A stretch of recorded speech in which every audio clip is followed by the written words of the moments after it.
And now we're on to shapeage. Number 2, please. I've got a bell to comically help us along.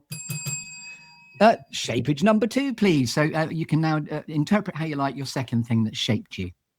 Yeah, I mean, I mentioned it slightly there before, but my first business, actually, and I didn't go to university. I left school at 16, 0 qualifications, but I always had it in me.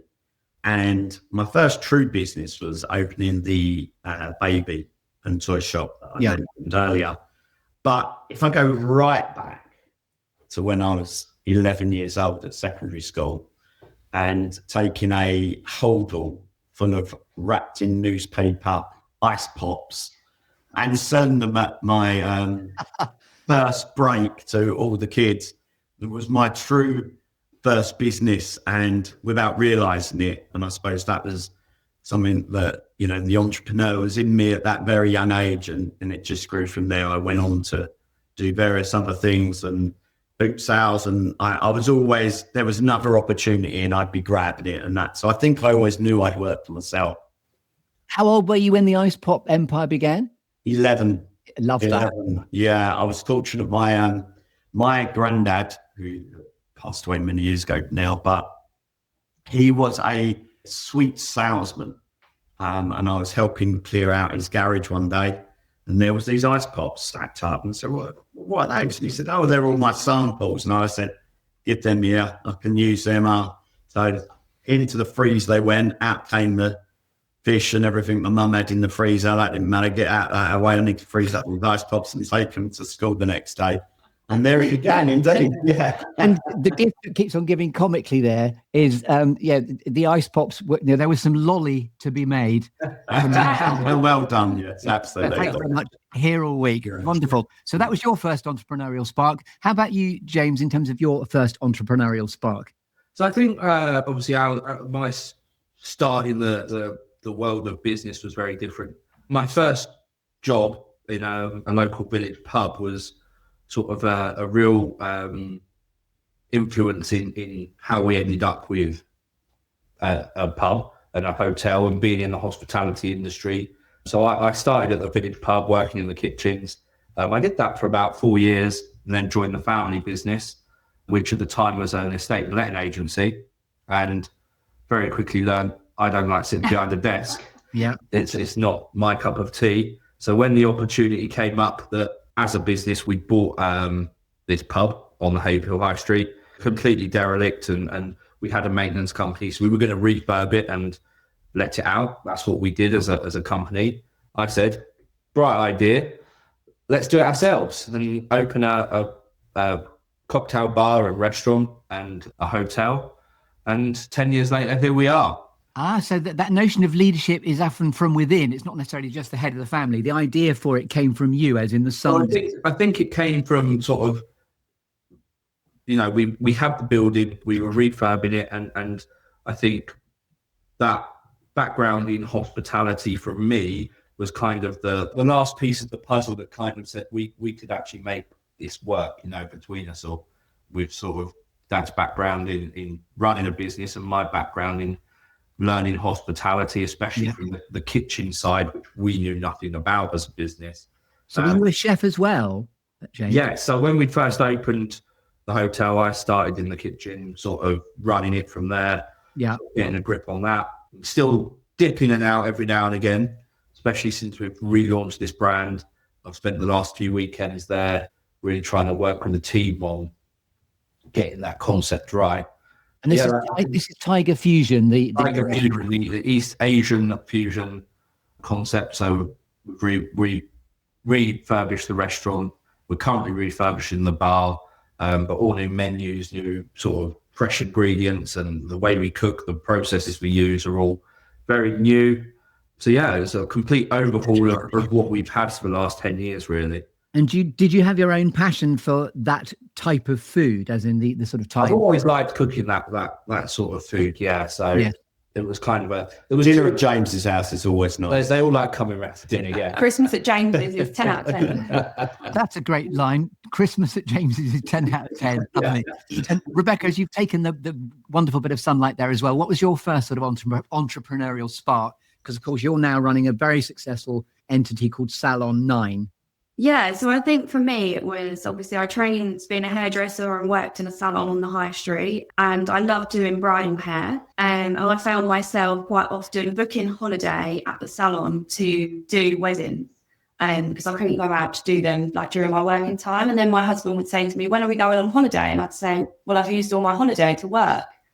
So during COVID, weddings were being cancelled and people were looking for suppliers, and my enquiries just went through the roof. So I went to Dad and I said, I really want to do this on my own, but I don't want to be a home hairdresser.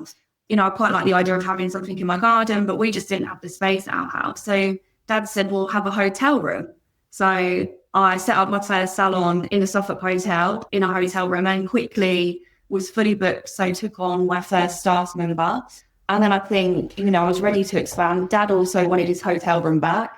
Well, by that time, it become 2 hotel rooms. 2 hotel rooms that I was then renting for probably not the amount that he'd be getting for 2 hotel rooms.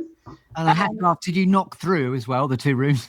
We took. There was a link through. Yeah, there was a lot of work. There was a lot of work involved. Yeah. And then Dad actually owned another building on the high street that used to be a pub, and then moved out. And he said, "Do you want to have a look at that?" And I said, "No, it's way too big. I'll have the small part on the side."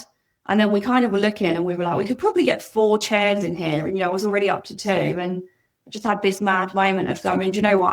I'll take the big part. And just under 3 years ago now, we opened a 9-chair salon with 2 beauty rooms.